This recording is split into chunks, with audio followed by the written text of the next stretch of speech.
Hey everyone, welcome to our YouTube channel Prem ji physics classes, जहां आप पढ़ते हैं फिजिक्स को बहुत ही कॉन्सेप्चुअल तरीके से। प्यारे बच्चों, आपने देखा होगा एक हॉर्स कार्ट को जब पुल करता है तो बदले में कार्ट भी हॉर्स पर फोर्स लगाता है, मतलब एक्शन के बदले में रिएक्शन फोर्स भी लगाता है। ओके, न्यूटन्स थर्ड लॉ से एक्शन एंड रिएक्शन इक्वल होता है तो दोनों को आपस में क्या हो जाना चाहिए, कैंसिल आउट हो जाना चाहिए। ऐसा क्यों नहीं होता?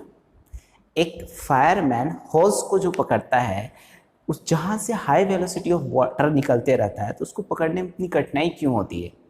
एक पर्सन एक पार्क्ड ट्रक को जब धक्का मारता है तो वो ट्रक आगे की तरफ क्यों नहीं मूव कर पाता?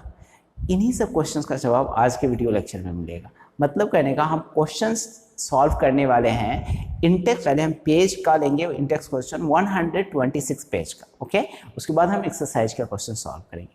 ठीक है प्यारे बच्चों, तो पूरे वीडियो लेक्चर को वॉच कीजिए शुरू से अंत तक, सारे कॉन्सेप्ट आपका क्रिस्टल क्लियर होगा। और इस पर्टिकुलर एक्सरसाइज को सॉल्व करने के बाद आपको इसमें जितने मैंने थ्योरी बताए थे, इस सब के कॉन्सेप्ट क्लियर होंगे। ठीक है, तो इसलिए आप बने रहिए और एक एक क्वेश्चंस को देखिए कैसे सॉल्व होता है। देखिए, सबसे पहला क्वेश्चन है, if action is always equal to reaction, explain how a horse can pull a cart. अगर एक्शन रिएक्शन के इक्वल होता है तो हॉर्स कार्ट को कैसे पुल कर पाता है? देखो, ये जो है ना, थोड़ी सी यहाँ पर जो है ये कार्ट है और ये हॉर्स है। अब हॉर्स का डायग्राम इतना अच्छे से मुझे आता नहीं है, मेरी ड्राइंग थोड़ी सी ऐसी ही है, तो मैंने ये पॉइंट बना दिया। अब क्या क्या क्या फोर्स लगेगा हॉर्स पर, तुमको इतना ज़्यादा मतलब बनाने की जरूरत नहीं, मैं समझाने के लिए बता देता हूँ। देखो, हॉर्स पर एक तो ऊपर की तरफ फोर्स लगेगा, ये वर्टिकल फोर्स है। जैसे कोई चीज़ कांटेक्ट में रहता है ना तो ऊपर की तरफ फोर्स लगता है। एक वेट फोर्स लगेगा, और ये हॉर्स का मान लो पैर है तो फिट से वो क्या करेगा, जमीन को पीछे की तरफ पुश करेगा, तो एक फोर्स यहाँ लगाएगा। बदले में रिएक्शन फोर्स जो है ना, अर्थ ऊपर की तरफ लगाएगा, और एक हॉरिजॉन्टल फोर्स लगेगा, नेट फोर्स जो है ना, उस पर क्या लगेगा, हॉरिजॉन्टल फोर्स। तो यहाँ पर एक एक्शन फोर्स लगेगा, ये हॉर्स है, यहाँ पर एक एक्शन फोर्स लगेगा जो कि इस पर हॉर्स लगाएगा, तो ये इधर की तरफ कर दो, जो एक्शन फोर्स इधर लगेगा। ठीक है, तो एक्शन फोर्स इधर लग रहा है तो इसका सीधा मतलब है, मैंने टी लगाया, तो रिएक्शन फोर्स इस पर जो लगेगा वो किधर लगेगा, इधर की तरफ। तो या तो इधर की तरफ लगेगा, तो एक को तूने पॉजिटिव माना है, दूसरे को क्या मानना पड़ेगा, नेगेटिव मानना पड़ेगा। ठीक है, अगर हम एक को पॉजिटिव मानते हैं ना, तो दूसरे को हम क्या मानते हैं, नेगेटिव मानते हैं। अब देखो, ये थोड़ा सा एक काम करते हैं, इसको फिर से रफ करके और समझा देते हैं। तो ये जो है ना, एक्शन रिएक्शन फोर्सेस, एक यहां पर जो लगेगा उसको यहां दिखाओ पास में ऐसे, और यहां से जो लगे इस पर ऐसे। ठीक है, इस तरफ से कार्ट इधर की तरफ लगाएगा। अब ये जो है ना, इसको हमने H लिखा है, तो इस साइड के फोर्स को हमको क्या लिखना होगा, -T। ठीक है, एक टेंशन इसको, और ये T, ये हॉर्स के द्वारा लगने वाला है, टुवर्ड्स द हॉर्स लग रहा है ना, तो मतलब लग किस पर लगा है, कार्ट पर। ओके, अब कार्ट पर एक फ्रिक्शन फोर्स लगेगा। कौन सा फोर्स लगेगा, फ्रिक्शन फोर्स। इस फ्रिक्शन फोर्स की वजह से ये सारा कमाल यही हो रहा है। अब टेंशन T और T तो ठीक है, कोई दिक्कत नहीं, लेकिन अगर फोर्स फिट से जो फोर्स लगाएगा अर्थ पर, मतलब हॉर्स, तो जो रिएक्शन फोर्स आएगा वो कंपोनेंट इसमें H में हॉरिजॉन्टल फोर्स में कंट्रीब्यूट करेगा। और यदि फ्रिक्शन फोर्स से ज्यादा उसका रिएक्शन फोर्स हो जाता है, तो वैसे सिचुएशन में कार्ट क्या करेगा, आगे की तरफ मूव करेगा। इसका ज्यादा रोल नहीं है, ये कितना फोर्स लगाता है इससे कोई मतलब नहीं, बस ये फ्रिक्शन फोर्स इस पर कितना लग रहा है। और अगर मान लीजिए ये जो है ना, ये रिएक्शन फोर्स इस फ्रिक्शन फोर्स से ज्यादा होगा, या मान लीजिए ये जो हॉरिजॉन्टल फोर्स लग रहा है ये ज्यादा हो जाएगा इस फ्रिक्शन फोर्स से, तो ये कार्ट क्या करेगा, मूव करेगा। कंफ्यूजन क्या होता है, कंफ्यूजन होता है लोग सिर्फ इस एक्शन एंड रिएक्शन के बारे में ही सोचते हैं, ये सब नहीं सोचते कि और भी अदर फोर्सेस लग रहा है इस पर। ठीक है, समझ में आई बात है? मतलब फ्रिक्शन फोर्स को ओवरकम करने के लिए ये जो फिट से फोर्स नीचे की तरफ लगाता है उसको सोचते ही नहीं लोग। तो फिट से जो फोर्स लगाता है इसके वजह से ये कार्ट क्या करता है, आगे की तरफ मूव करता है। मतलब कहने का, तुम यहां लिखोगे ये एक्शन रिएक्शन की वजह से ऐसा नहीं है, यहां से AH, ठीक है। हेयर मतलब डिफरेंट फोर्सेस है ना, अलग अलग फोर्सेस है ये और ये, ठीक है। तो hair when horizontal force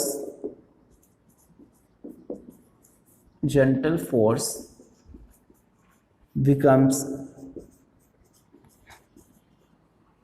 greater than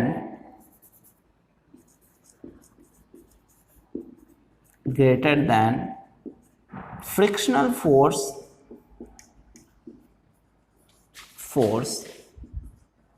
acting on the cart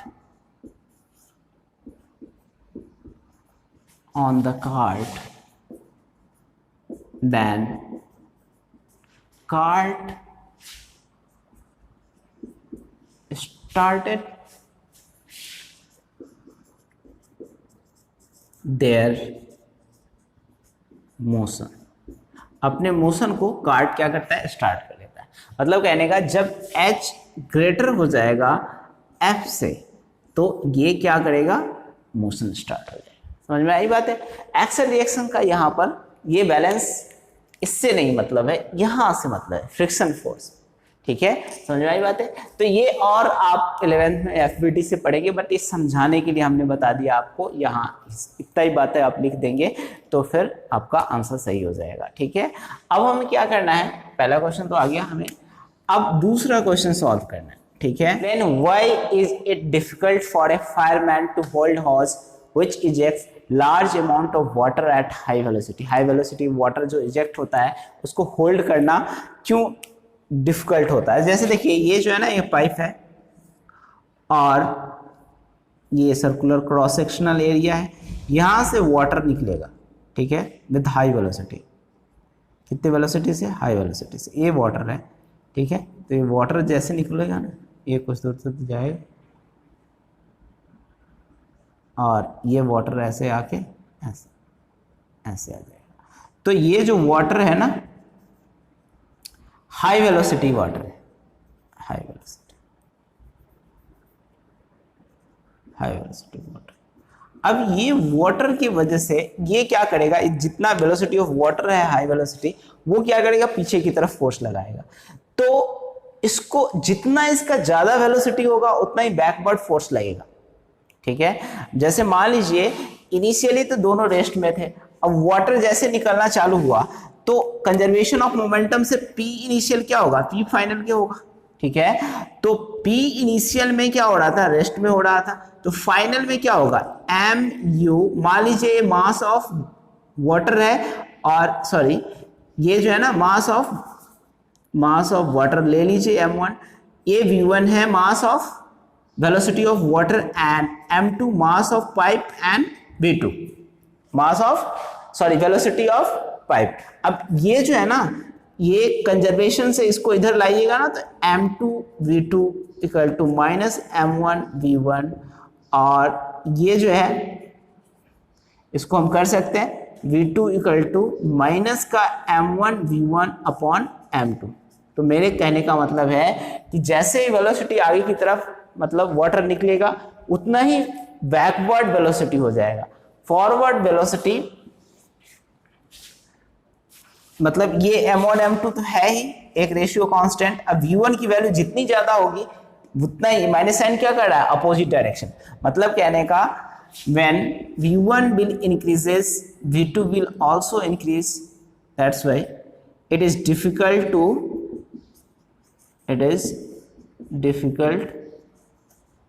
to hold hose, ठीक है, और उसको पकड़ना इसीलिए डिफिकल्ट होता है। अब यहां पर दूसरा क्वेश्चन हम लेते हैं, यहां पर ये जो है थर्ड नंबर क्वेश्चन है। From a rifle of mass 4 kg a bullet of mass 50 gram is fired with an initial velocity of 35 metre per second. देखिए हुआ क्या कि एक बुलेट है, एक गन है, इससे बुलेट फायर होता है। गन का मास 4 kg दिया हुआ है, बुलेट का मास जो है ना 50 ग्राम है। 50 ग्राम मतलब 50 × 10⁻31 -30 kg, -3 kg। ठीक है, -3 kg, मतलब 50 इंटू 10 के पावर -3 kg। ओके, किसका मास है? ये बुलेट का मास है। अब हमें क्या बताना है इसमें कि जब ये फायर होगा बुलेट, तो इस समय इस गन की वेलोसिटी कितनी होगी। तो अगर हम यहाँ पर कंजर्वेशन ऑफ मोमेंटम लगाते हैं, सबसे पहले देखिए दिया क्या क्या हुआ है। गिवन मास दिया हुआ है m1 equal to 4 kg, m2 equal to क्या हो गया 50 ग्राम, 50 इंटू 10 के पावर -3 kg, ये m2 की वैल्यू है। v2 जो होगा, v2 है ये वेलोसिटी ऑफ बुलेट है। ओके, और v1 आपको निकालना है। ठीक है, तो आप लगाएंगे conservation of momentum p initial equal to p final. Initially तो बुलेट गन ये सारे रेस्ट में ही थे, u1 u2 इक्वल टू 0, तो इनिशियल मोमेंटम तो 0 हो गया।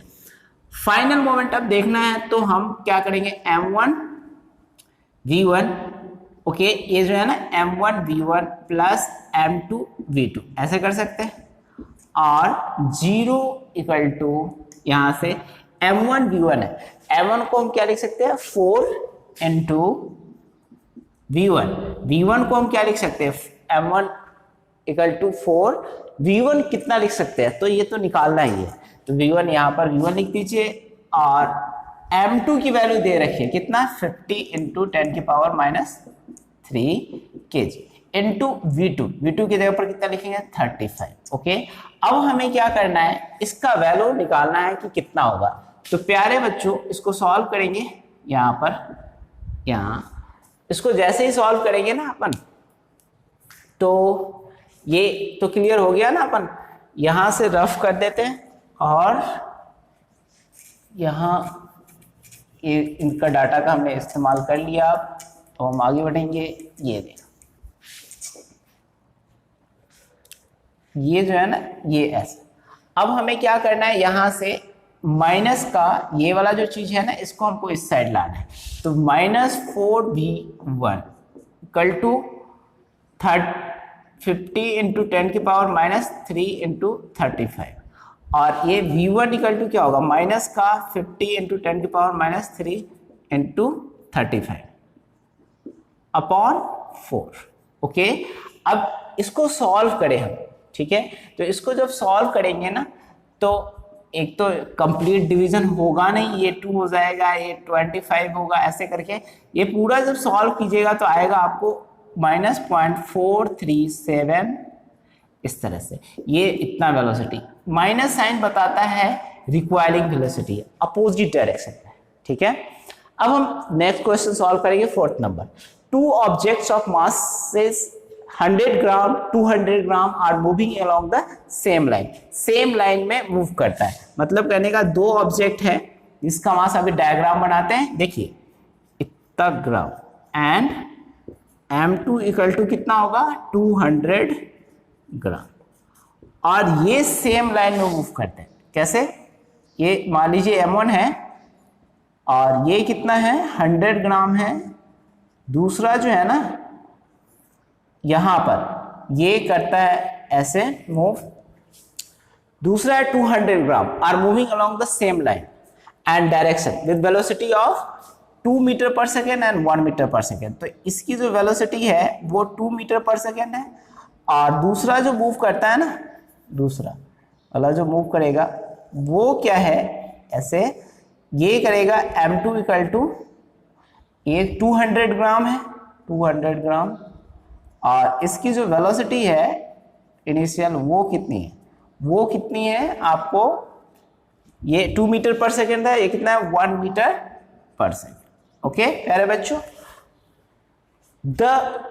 Then collide and after the collision they collide, ये आपस में क्या करते हैं कोलाइड करते हैं, और आफ्टर कोलिजन जो होता है यहाँ पर ये आपस में क्या करते हैं कोलाइड करते हैं।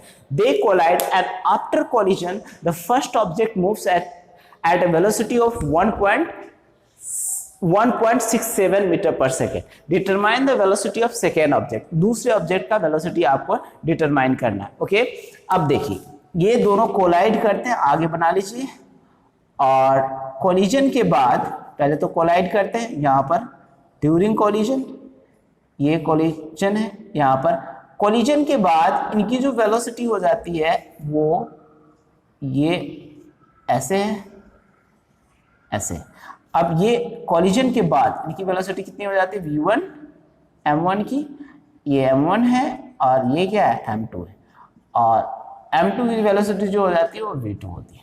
प्यारे बच्चों, अब हमें बताना है v1 v2 क्या होगा।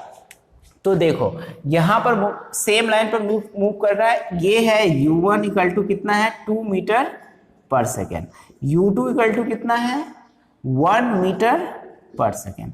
अब हमें बताना है v1 तो हमें दिया हुआ है कि the collide and they collide and after collision the first object moves as v, first object का वेलोसिटी दिया हुआ है इतना मीटर।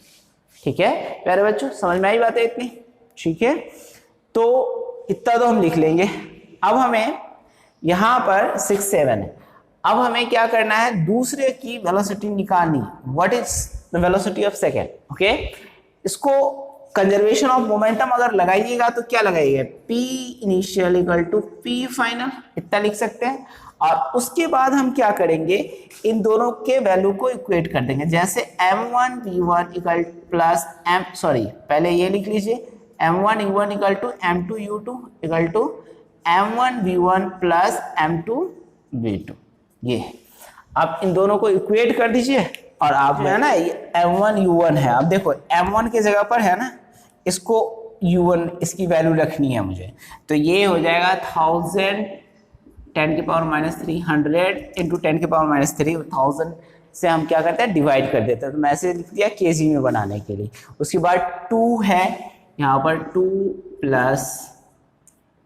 2 प्लस यहाँ है 2 इंटू 10 की पावर -3 इंटू u2 की वैल्यू कितनी होगी, 1 metre per second equal to m1 v1, तो m1 की वैल्यू कितनी होगी, इंटू 10 की पावर -3 इंटू v1 की वैल्यू कितनी होगी, वो हमें v1 की वैल्यू जो है ना यहाँ पर दे रखी है कितने, 1.67 प्लस m2 की वैल्यू कितनी है, 2 इंटू 10 की पावर -3 इंटू v2 की वैल्यू कितनी है, वो हमें निकालना है। ओके, अब यहाँ पर ये कैंसिल आउट हो जाएगा, 10 की पावर -3 कैंसिल, 2 0 से खत्म कर दो तो ये 2 बचेगा, प्लस यहाँ से 2 बचेगा इक्वल टू 1.67 प्लस यहाँ से 2v2। ओके, अब ये 1.6 इस सबको जो सॉल्व कीजिएगा तो ये तो हो जाएगा 4, यहाँ से समझ में आ गया सारी चीज। ये जो है ना 0 2 0 यहाँ 2 0 0 हर जगह 2 2 0 हो जाएगा, कैंसिल आउट हो जाएगा, 10 की पावर -3 या 10 की पावर -3 कैंसिल हो जाएगा, तो ये तो कैंसिल हो गया। अब इसमें जो है ना 4 है माइनस का 1.67 इक्वल टू 2v2। ओके, और इसको सॉल्व करेंगे ना आप तो 2v2 ऐसे ले आइए और यहाँ पर लिख लीजिए, ये 3 आएगा, 10 में से 7 3, और यहाँ पर 63। ओके, अब इसमें 33 हो गया, इसमें बचा कितना, 3 में से 2। ओके, तो v2 इक्वल टू 2/3/2, तो ये हो जाएगा 2 1 जा। ओके, और इसमें लगाएंगे 1 और ये 6 इस तरह से, और फिर 6 हो जाएगा, और इस तरह से 6 12 1 5। ओके, इतना मीटर पर सेकेंड वेलोसिटी आ जाएगा, तो ये हो गया आपका वेलोसिटी। समझ में आ रहा है बच्चों, ये एक्सरसाइज का क्वेश्चन है। ओके, इसका लास्ट इन टेक्स्ट क्वेश्चन तो हमने कर लिया, एक्सरसाइज का क्वेश्चन है। देखिए पहला क्वेश्चन है, an object experiences a net zero external unbalanced force. Is it possible for the object to be traveling with a non-zero velocity? देखिए सबसे पहले क्वेश्चन का क्या कह रहा है वो समझना चाहिए। तो कह ये रहा है कि कोई ऑब्जेक्ट है, net zero external unbalance force लग रहा है, मतलब कहने का net zero external unbalance force, मतलब अनबैलेंस फोर्स जो है ना वो कितना लग रहा है, 0 लग रहा है। Is it possible for the object to travel with a non-zero velocity? मतलब कहने का वेलोसिटी 0 के इक्वल नहीं है, ऐसा संभव है क्या? Yes it is possible. देखो आगे पढ़ते, इफ यस, यह पॉसिबल तो है, लेकिन यदि है तो मेरे हिसाब से आंसर इसका है yes it is possible. Question में तो ये पूछ रहा है कि क्या ऐसा संभव है कि वो नॉन जीरो वेलोसिटी से चले। If yes, state the condition that must be placed on the magnitude and direction of the velocity. Direction and magnitude पर क्या कंडीशन रखा जाएगा ताकि वो ये नॉन जीरो वेलोसिटी से क्या करेगा, मूव करेगा। If no, provide the reason. तब रीजन लिखिए कि क्यों नहीं। देखो फोर्स इक्वल टू तुमने पढ़ा क्या है, m equal to delta v upon t, यही पढ़ा है ना, change in velocity upon change in time. यही है डेल्टा साइन। क्या यहाँ पर ये डेल्टा बताता है क्या है, डेल्टा सोर्स चेंज। ये क्या बताता है बेटा, चेंज को बताता है। अब ये जो है ना, ये फोर्स जीरो है तो delta v upon delta t. Okay, ये फोर्स जीरो है तो mass will not be equal to zero, तो मास तो जीरो के इक्वल होगा नहीं, तो होगा कौन जीरो के equal, delta v equal to zero. अब ये कह रहा है कि इसका मतलब है delta v zero, change in velocity zero, इसका मतलब v क्या हो सकता है, कांस्टेंट। प्यारे बच्चों क्या हो सकता है, constant. Change in velocity zero मतलब कहने का वेलोसिटी जो है ना मीटर पर सेकेंड है। एक तो हो सकता है कि रेस्ट में है, जीरो है इनिशियल भी, जीरो फाइनल भी है, तब भी हो सकता है जीरो। और दूसरा कंडीशन क्या हो सकता है कि इनिशियल 5 मीटर से अगर मूव कर रहा है तो फाइनल भी कितने से मूव कर रहा है, 5 मीटर से, तो चेंज इन वेलोसिटी क्या हो जाएगा, डेल्टा वी, वो 5 मीटर पर सेकेंड, 5 माइनस 5 नहीं, तो ये क्या हो जाएगा जीरो। तो ये ऐसा हो सकता है। ठीक है, समझ में आई बात है। मतलब कहने का yes it is possible, it is possible when object will move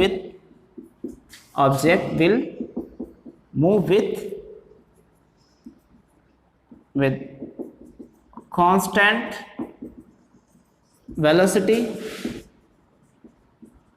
in straight line, in a straight line। जब स्ट्रेट लाइन में वो मूव करेगा ना तब ऐसा हो सकता है। ठीक है प्यारे बच्चों, ये समझ में आई बात है। तो ये हो गया पहला क्वेश्चन। अब दूसरा क्वेश्चन क्या कह रहा है, दूसरा क्वेश्चन ये है कि स्ट्रेट लाइन में मूव करेगा तब, कांस्टेंट वेलोसिटी से स्ट्रेट लाइन में मूव करेगा तब ऐसा हो सकता है।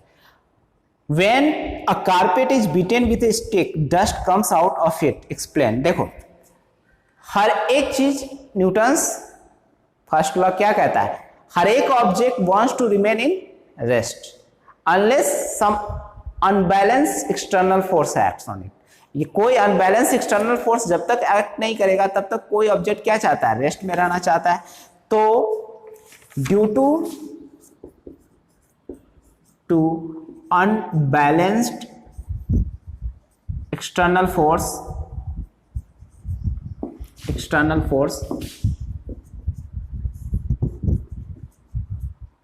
dust fall on the carpet पर डस्ट फॉल होता है। किसके कारण होता है, due to unbalance external force के कारण। मतलब अनबैलेंस एक्सटर्नल फोर्स जो लगता है ना इसके वजह से, according to Newton's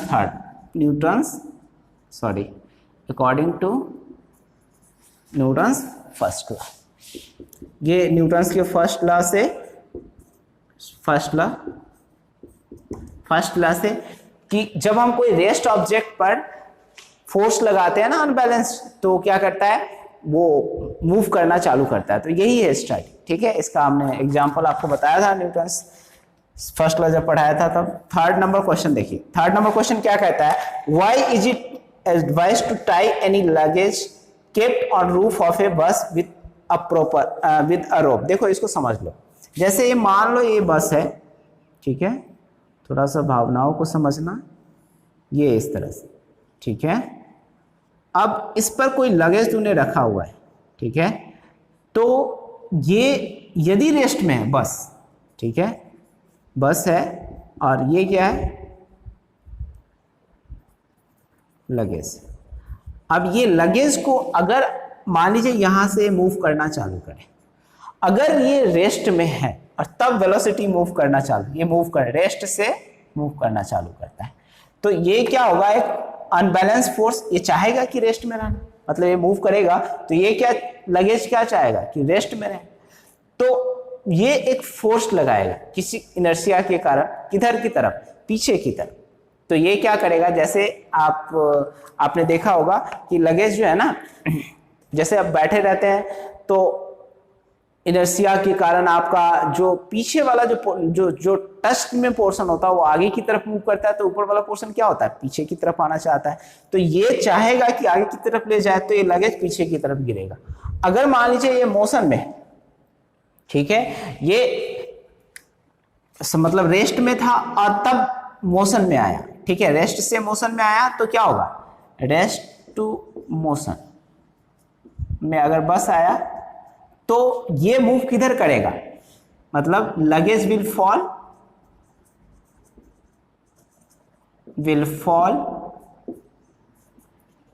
in backward में फॉल करेगा। अगर मान लो मोशन से रेस्ट में आता है टू रेस्ट, देन मोशन से रेस्ट में आएगा तो ये लगेज क्या करेगा, आगे की तरफ हो गया, luggage will fall in forward. तो ये दोनों ही कंडीशन में ड्यू टू इनर्शिया के कारण क्या करेगा, ये आगे की तरफ फॉल करेगा। तो ये चाहेगा क्या कि एक्सटर्नल फोर्स को क्या करे, काउंटर बैलेंस करे, ठीक है। तो इस रेस्ट में रहना चाहेगा, इसकी वजह से ये क्या करेगा, नीचे की तरफ गिर जाएगा। तो इसको न गिरे इसलिए हम क्या करते हैं, हम टाई कर देते हैं, due to inertia. So we tie it with a rope, okay, so we tie it with rope, okay। तो ये थर्ड नंबर क्वेश्चन हो गया। अब हमें क्या करना है, नेक्स्ट फोर्थ नंबर क्वेश्चन करना है, ठीक है। बैट्समैन, ये सिंपल सा क्वेश्चन है, इजी सा। देखो, बैट्समैन जो है hits a cricket ball which then rolls on the level ground. After covering a short distance, the ball comes to rest. The ball rose to stop because the batsman did not hit the ball hard. Velocity is proportional to the force exerted on the ball. There is a force on the ball opposite the motion. Yes, C number question सही लग रहा है। देखो D पढ़ के देखो, there is no unbalanced force on the ball, so the ball would want to come to rest। नहीं, C number जो ऑप्शन है ना वो सही लग रहा है, क्योंकि अगर मान लो तूने बॉल को हिट किया, ठीक है, अगर तुम बॉल को क्या किए, हिट किए, तो बॉल को जैसे ही हिट करोगे ना तो वो दूर तक तो जाएगा, लेकिन फ्रिक्शनल फोर्स के कारण अपोजिंग फोर्स लगेगा, तो धीरे धीरे क्या हो जाएगा, रेस्ट में आ जाएगा। तो C number question is right, okay. अब हमें क्या करना है, नेक्स्ट क्वेश्चन करना है fifth number, okay. Fifth number question है, a truck starts from rest and rolls down a hill with a constant acceleration. कुछ कांस्टेंट एक्सीलरेशन से नीचे की तरफ आता है। It travels a distance of 400 metre in 20 second. 20 second में 400 metre की डिस्टेंस कवर करता है। फाइंड इट्स एक्सीलरेशन, इसका एक्सीलरेशन निकालना है। मतलब स्टार्ट्स फ्रॉम रेस्ट, जैसे ये मान लीजिए हिल नहीं, देखिए ये इंक्लाइन है, इस तरह से हिली एरिया है और यहाँ ये मैक्सिमम हाइट है। यहाँ से ऑब्जेक्ट को आता है और रेस्ट से आता है। It travels a distance of 400 metre in 20 seconds. ये जो डिस्टेंस है इसका कितना है, 400 मीटर है। कितना सेकंड में है ये, 20 सेकंड में। Find the acceleration, acceleration find करना है। Force, find the force acting on it if its mass is 7। Force कितना एक्ट कर रहा है, तो एक्सीलरेशन निकालना, फोर्स निकालना। देखो ये जो है ना सिंपल सा S equal to ut plus half AT square से पहले तो तुम क्या करो, एक्सीलरेशन निकालो। तो S दिया हुआ है, ओके, और यहां पर डिस्टेंस तो दिया हुआ है, 20 सेकेंड दिया हुआ है, एक्सीलरेशन निकालना है आपको। तो यहां इनिशियली तो रेस्ट से ही आता है ना, तो 400 metre 0 0 into T plus half A T, A यहाँ टी 20 है स्क्वायर, ओके।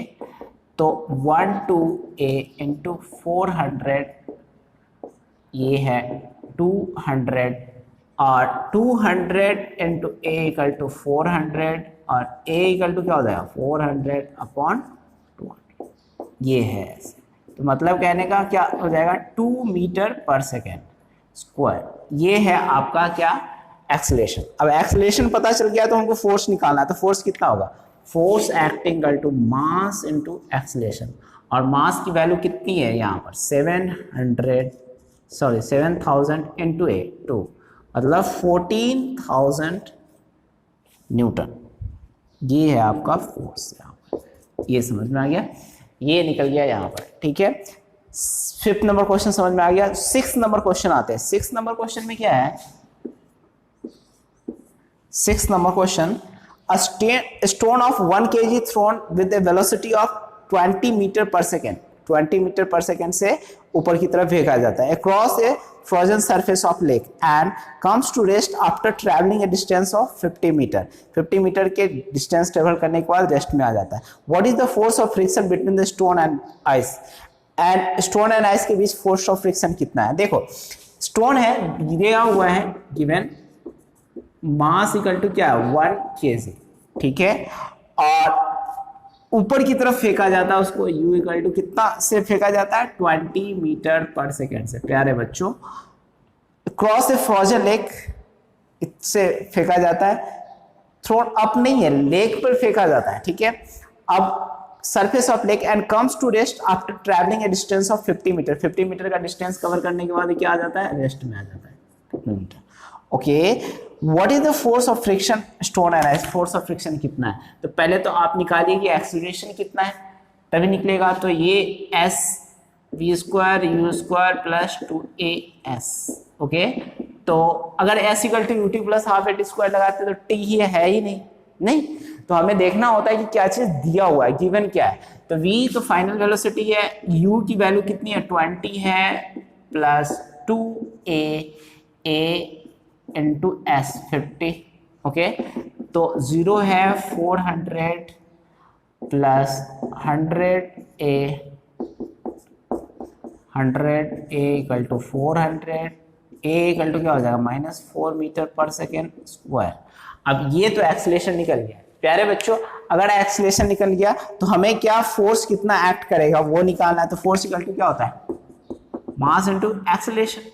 तो मास कितना दिया हुआ है 1 इंटू एक्सेलरेशन -4, तो ये क्या हो जाएगा -4 न्यूटन। प्यारे बच्चों, होता क्या है, जैसे ये लेक है ना, तो अगर मान लीजिए इस पर आपने कोई ऑब्जेक्ट को रोक रहा है, ठीक है, तो ये आइस का लेक है, मतलब लेक के ऊपर आइस जमा हुआ है, ठीक है। अब इसमें जो है ना यहाँ पर और वहाँ हमें फोर्स ऑफ फ्रिक्शन निकालना है, वहाँ थ्रो किया जाता है स्टोन को, ठीक है। तो स्टोन जो है ना इस पर जाएगा, इनिशियली तो दिया हुआ है इसका कितना 20 मीटर पर सेकेंड, और बाद में रेस्ट आ जाता है, फाइनल वेलोसिटी 0 हो जाता है। अब इसमें हमें 7 नंबर, 6 नंबर तो समझ में आ गया, हमको 7 नंबर क्वेश्चन करना है। कह रहा है कि 8 kg का इंजन है। मान लीजिए ये जो इंजन है ना, ये ट्रेन है, और इसमें 8 kg का सामने इंजन है, ये वाला जो पोर्शन है वो 8 kg का है, सॉरी 8 kg नहीं है बेटा, ये 8,000 kg का है, ठीक है। और पीछे वैगन्स है कितने 5, ठीक है। तो इसमें स्प्लिट कर लिए 1 2 3 4 5 वैगन्स है, और ये 5 वैगन्स है ना, हर एक का मास दिया हुआ है कितना 2000 kg, ओके। तो टोटल मास हो गया इस ट्रेन का, वो कितना हो गया mass of the engine plus 5 into mass of 1 wagon, ठीक है। तो इसको जब मल्टीप्लाई करते हैं ना तो इतना होता है 18,000। अब force exerted by the engine के द्वारा जो फोर्स एक्सर्टेड होता है वो कितना होता है 40,000, ओके। इंजन जो फोर्स एक्सर्ट करता है इतना, बदले में जब ट्रेन ट्रैक पर चलता है, ट्रेन है ट्रैक पर चलता है, तो फ्रिक्शन फोर्स कितना लगता है 5,000 न्यूटन, ओके। यही कह रहा है क्वेश्चन, ओके। मतलब 8,000 kg engine pulls a train of 5 wagons each of 2,000 kg along a horizontal track. If engine exert a force of 40,000 newton and track offers a frictional force of 5,000 newton, then calculate the net acceleration force, the acceleration of the train. मतलब net accelerating force कितना होगा, force कितना होगा, तो force जो होगा net accelerating force, rating force जो होगा वो कितना होगा,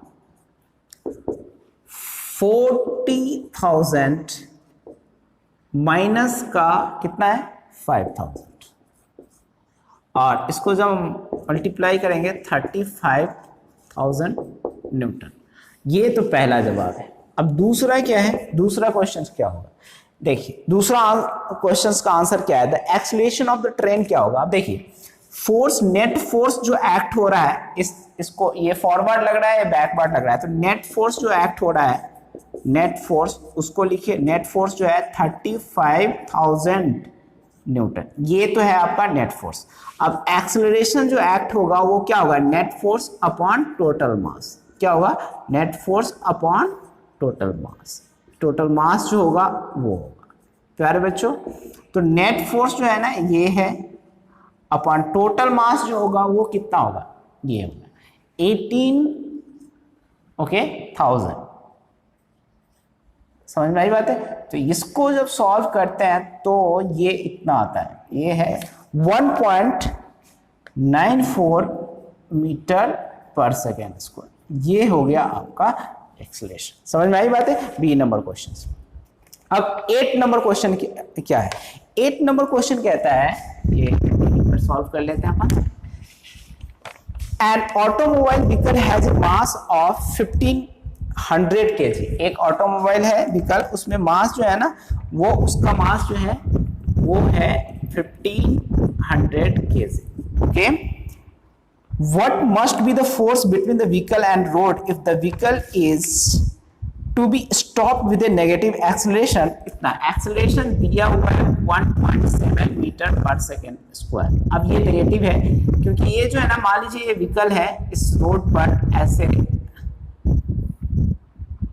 जा रही है, ऐसे यहाँ पर, तो इसके बीच में एक फ्रिक्शनल फोर्स लगेगा, ठीक है, ये यहाँ पर। ओके, तो ये जो फ्रिक्शनल फोर्स जो लगेगा वो नेगेटिव एक्सेलरेशन दे रहा है, कितना 1.7 मीटर पर सेकेंड स्क्वायर का। हमें क्या करना है, इसको कैलकुलेट करना है। तो फोर्स इक्वल टू क्या होता है बताइए, सिंपल सा है, मास इनटू एक्सेलरेशन, और मास कितना है 1500 इनटू माइनस का 1.7। अब इसको जब सॉल्व करेंगे ना तो आप माइनस का ये कितना हो जाएगा, इसको सॉल्व करिए, 15 जा 135, और 35 का 5 एंड 13 और इतना नहीं, एक काम करो इसको 0 कर लो, 150 इंटू इतना तो हो ही जाएगा, ठीक है। आप इसके यहाँ पर मल्टीप्लाई कर लीजिए, 15 17 35 3 10 5 1, तो ये 5 5, तो ये कितना हो जाएगा 250। ओके, तो ये माइनस का 250 न्यूटन का फोर्स लगेगा अपोजिट डायरेक्शन। ओके, अब ये हो गया 8 नंबर। अब 9 नंबर क्वेश्चन क्या होगा, देखिए 9 नंबर क्वेश्चन में है, what is the momentum of an object of mass या moving with velocity v velocity से मूव कर रहा है, तो मोमेंटम कितना होगा, तो मोमेंटम की जो वैल्यू होगी वो होगी m इंटू v, ये मोमेंटम की वैल्यू होगी। वो 9th नंबर क्वेश्चन हो गया। अब 10th नंबर क्वेश्चन क्या है, using a horizontal force 200 newton we intend to move a wooden cabinet, मतलब इसमें डी नंबर ऑप्शन होगा 9th वाले में, ठीक है। अब हमें 10 नंबर क्वेश्चन सॉल्व करना है। प्यारे बच्चों, इसको सॉल्व करें। Using a horizontal force of 200 newton we intend to move a wooden cabinet across a floor at a constant velocity, what is the friction force that will be exerted on the cabinet। exert जो करेगा वो कितना करेगा, देखो कह क्या रहा है, एक वुडन कैबिन है, मान लो इस तरह का है, और इसको m मास का है, और हॉरिजॉन्टल फोर्स लगाते हैं इसमें कितना 200 न्यूटन का। ओके, अब इसको मूव करा रहे किस पर, ये इस पर सरफेस पर। ओके, अब 200 न्यूटन का जो है ना कांस्टेंट वेलोसिटी से मूव कर रहा है बेटा, कांस्टेंट v कांस्टेंट होने का मतलब चेंज इन वेलोसिटी 0 है, ठीक है, मतलब एक्सेलरेशन तो है ही नहीं। फ्रिक्शन फोर्स क्या होगा, देखो समझ लो इसका थोड़ा सा कंसेप्ट।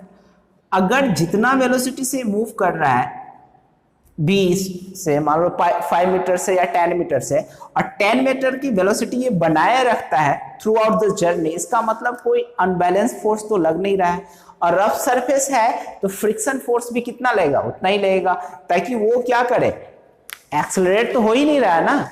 तो वेलोसिटी को कांस्टेंट रखने के लिए एक इधर फ्रिक्शन फोर्स लगेगा, जिसकी वैल्यू कितनी होगी, 200 newton. Okay, to maintain the constant velocity, यहां पर मैं लिख देता हूं इसका आंसर, ठीक है, to maintain the constant velocity,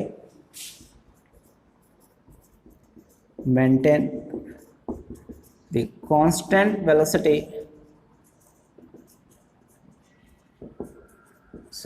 of the object, ठीक है, ऑब्जेक्ट की कांस्टेंट वेलोसिटी को मेंटेन करने के लिए बैकवर्ड फ्रिक्शन